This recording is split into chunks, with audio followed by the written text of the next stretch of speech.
Morning, everyone, and thank you very much for coming this morning. And it's a pleasure to be here. Thank you very much, Alan, for inviting me and for everyone else that's been involved in organising today.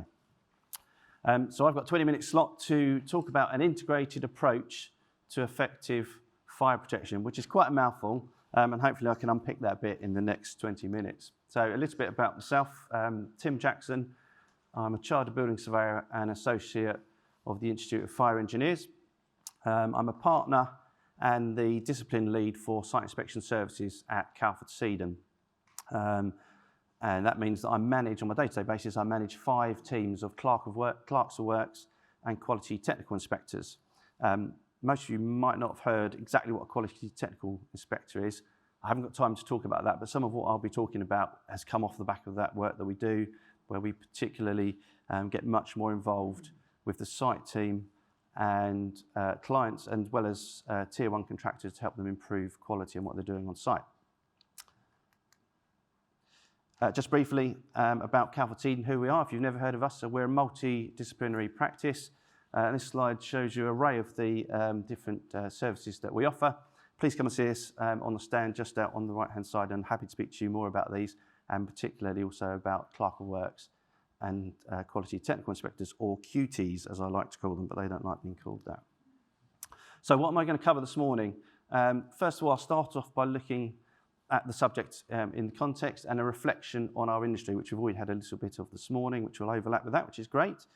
I'll then start to move on to look at what an integrated approach is, from my opinion, my experience, and some useful practical examples. I always think it's good when you go to these days to at least have one takeaway from the day, and hopefully some of the things that we've been working on with our clients for quite a number of years now and helping develop them to improve quality and compliance, we'll be able to share some of those. And then I'll just do a wrap up at the end to give you our recommendations for what an integrated approach is to effective fire protection. So the context and reflection on our industry. As has been mentioned, our industry agrees more broadly that we need to improve quality, but specifically for what we're talking about today, fire safety needs to be improved. Some of the things you've heard about, such as Aaron's gran with her bread knife being able to go and install fire stopping, is quite shocking, really. I'm sure she's very good at doing that, Aaron. But just the fact that my gran could go and do that, or anyone could go and do that, is quite shocking. And there's a quote that I'd like to share that I think kind of helps us focus on that. And I'll read this. A quality-driven agenda. Quality means not only 0 defects, but right first time, delivered on time and to budget, innovating, which we've heard about earlier as well, for the benefit of the client, stripping out waste, whether it be in design, materials, or construction on site. We haven't got time to make this a very interactive discussion, but I just wonder if anybody knows where that quote comes from, if anybody would like to hazard a guess. I'm sure a few of you know. It goes all the way back to when I was at university, which is when Egan wrote his report. And what shocks me is that we still look at that and go, yep, we need to do that. And we've been saying that for more than 20 odd years. The approach to 0 defects and getting it right first time. So we'll try to unpick that a bit more. So how do we improve quality? How does our industry look to improve quality? Skills, knowledge, experience and behaviour is something that hopefully a number of you have heard about if you've been going to these types of seminars. And it's particularly looking at what is competency. It's got a very catchy acronym of SCEB, which really sticks in your throat. But yeah, I think the 4 of them come together really well. So has whoever it is, the designer, the installer, the inspector, the manager, and everyone in between that, do they have the skills to do the job? Have they had the right training? Have they got the knowledge? Do they understand what it means to install it that way and why we do it that way? That's one issue that we try to help people with a lot on sites. Have they got the experience? So have they been doing it a while to learn what's good, what's not good? Just a word of caution on that. As I say at any of these presentations, experience does not equal competency. Somebody can be doing something for 30, 40 years. That doesn't necessarily mean that they've been doing it right for 30 or 40 years. But behaviour is really, really important, to have the right attitude to do something and to walk away knowing that it's been done right. Or if you can't do it right, to not start it in the first place. No political comments, but I do find this photo quite useful to, when I think about SCEB, to think, does this person have the right skills, knowledge, experience, and behaviour to lay bricks?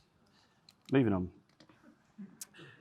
We must now demonstrate quality and compliance from design to completion. It's a requirement through the through the Building Safety Act, and we've heard about the golden thread. We haven't got time to explore that more, but if you haven't heard about it, please come and speak to any of the speakers and find out more about what the golden thread means. It's often referred to as cradle to grave, which I disagree with, might sound controversial. It's actually before that. It's at family planning stage that we need to be thinking about what we're doing, not once the baby's there because it's too late. We need to be really planning ahead of that, and we have to do that now through the planning process, which is great that that is starting now to come in for high-risk buildings. So, let's take a sip of water. Moving on to look at what I mean by an integrated approach. So I want to break this down to a couple of different stages during the build process, and starting at the early stage of design. One key thing that I just want to focus on here, because we've only got 20 minutes, is early supply chain involvement. If you're involved in planning, design, and that early stages, please, please, please engage with your supply chain earlier. A couple of quick quotes, and I won't read this fully out, but again, look at when they were written. 1994 from Latham. I'm just trying to think what I was doing then. Was I doing my GCSEs back then? I think I might well have been. I know I look much younger than that. But Latham said, to promote best practice, we must do that by engaging the development and promotion of education and training programs for the construction supply chain. Lee picked up this morning about the importance of training. Really, really important that we do that, and we must be engaging in schools, universities, colleges at all different levels. And then Egan, a couple of years later, went on to say, the key premise behind the integrated project process is that teams of designers, constructors, and suppliers work together through a series of projects, etc., and learning from experience. Really, really important, and I'll explain what we mean by that, about this integrated approach at this early stage, and bringing on, excuse me, let's do something funny, and bringing in the supply chain. Who do I mean by the supply chain? I mean people like the manufacturers that we've just heard about from Aaron, but also the trade contractors that are going to do the work. And when I say trade contractors, picking up on what's been said, I really mean third-party accredited contractors, not Aaron's gran.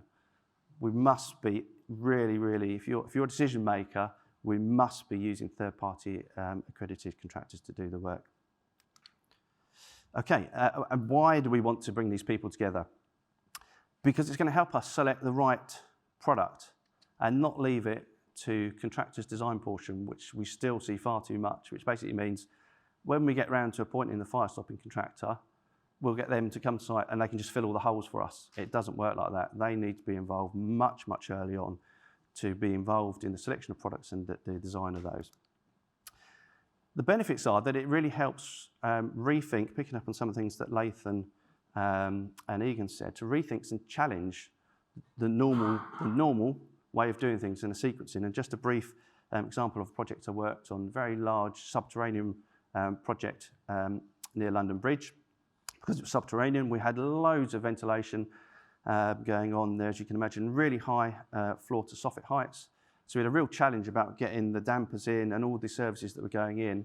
And I was invited to a workshop fairly early on, which was great. And we had the damper installer and supplier. We had the fire stopping manufacturer and accredited third-party installer there, as well as the constructor. And the constructor was kind of leading their approach to it.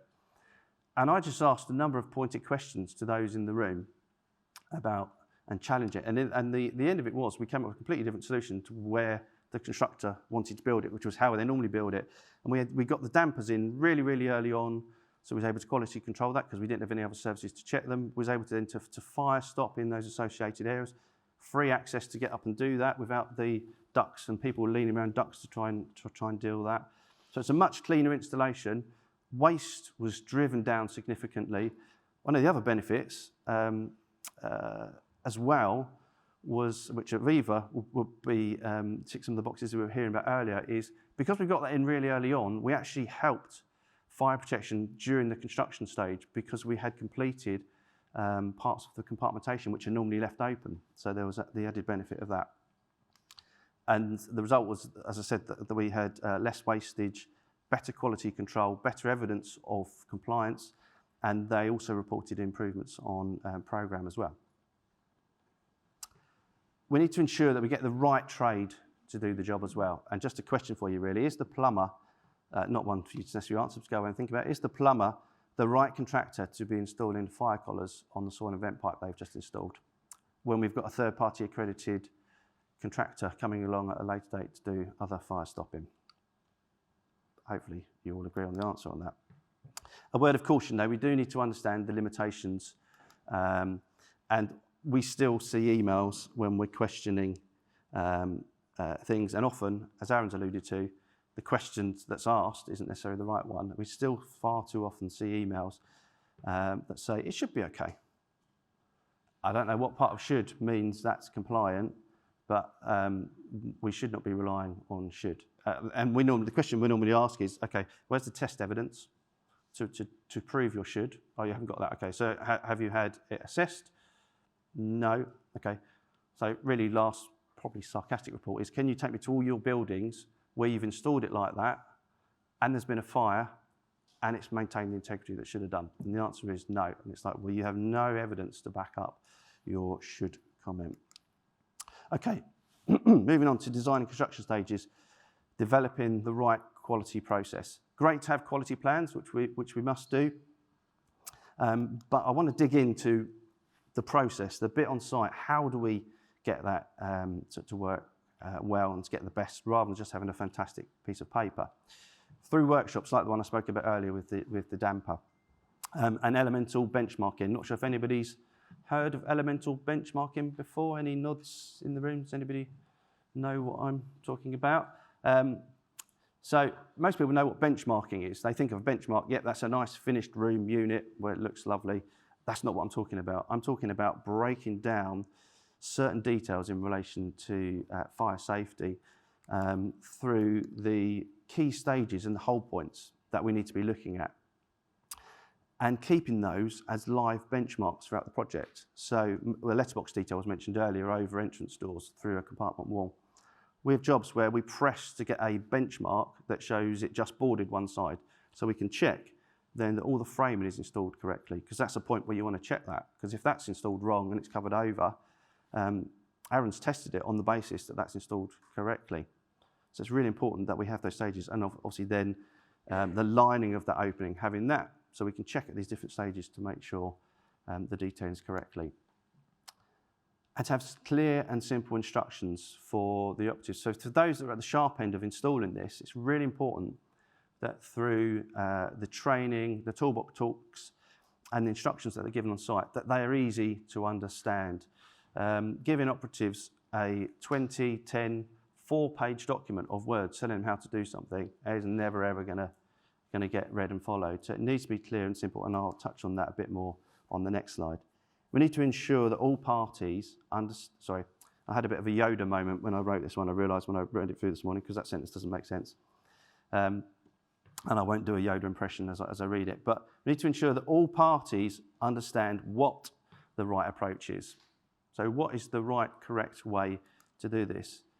And when we've established that, that then helps us to work on the B of SCEB, which is the behaviour and the culture, to make sure that people have clear expectations and requirements, and to understand that if a fire stopper goes to site and the opening he's been told to fire stop is not correctly installed, that he is empowered to go, no, I can't do that. And he doesn't just install it and carry on, which is aligned with how we treat health and safety currently, for people to say, no, I can't do that because it's not safe for me to do it. We need to bring that into quality and compliance as well. So I said I'd expand a bit more on what I mean about clear and simple instructions to operatives. We shouldn't be giving them large documents with multiple pages and loads of text. We've got to get to the point of what we're trying to relay to them. Simplicity is the key. Pictures, I'm sure most of us here will understand things. I mean, Aaron showed some brilliant pictures earlier and some of the other slides that help us understand things. Pictorial, it's much easier to understand than just trying to read something because you can see on a picture what you're actually looking at. The practical side of things, so having things like clear measurements and parameters on there, what's the maximum, what's the minimum.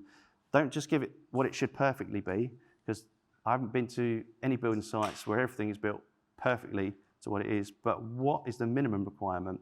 What is the maximum requirement when you're talking about measurements, such as Aaron mentioned about distances between services and so on and so forth. And it needs to be easily replicated. We don't want to have it reinvented the wheel for every single thing that we need to do on site. We want it to be replicated because, again, that's going to help drive up quality. I just want to show you a quick picture of a real-life sign. I can't remember when I stumbled across it, which just made me chuckle while I just take another sip, which just illustrates completely the opposite of what I've just spoken about. I'm sure you can, so it is a bit blurred, but on the Jumbotron behind me, if you can't read it, this sign, which I believe is in Australia, which matches kind of the Australian sense of humour, says, "Caution, this sign has sharp edges. Do not touch the edge of this sign." And then in very small print at the bottom, also the bridge is out ahead. Completely missing the point, completely going against a clear and simple instructions for people to follow and understand and get things right. So construction and completion stages, digital records. Digital records, I could just keep repeating that, the importance of those. And it's important, as I've just spoken about, the right quality processes that we use, that we include what the requirement for digital records is. And by that, I don't mean everybody going, "Oh yeah, we need digital records. Let's write in the specification, please provide digital records of everything you've done that is compliant." It needs to be more than that. We need to do better than that. We need to have clear details on what those record sheets need to include on them. They need to be simple and accurate. I still see stuff that's far too complicated. We need to boil it down to the right information so people can complete them correctly. You can get the information that you need from it, and it's easily traceable and pulling information out in future when it's required. We need to identify who needs to be involved in that process. The parties, but particularly the personnel.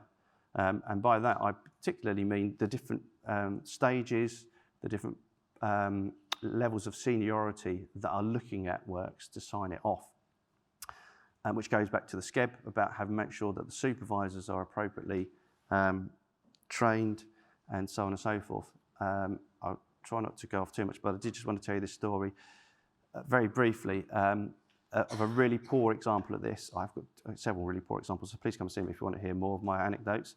Of one job I worked on quite a number of years ago, and we identified that a lot of the sign-off for the fire doors had been done on the same day.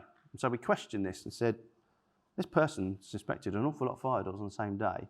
And on that job, they had a GPS tracker of where you digitally signed to say that things were done.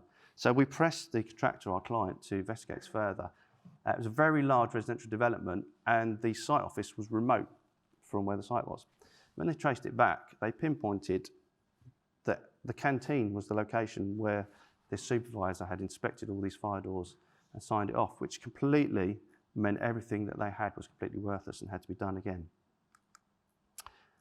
We need to clearly evidence that the installation is compliant. This is what I'm talking about. So photos, signatures. We need to be using technology. There's some suppliers here of some great technology that's out there available. We've got a number of clients that are looking at body cams at the minute to record those.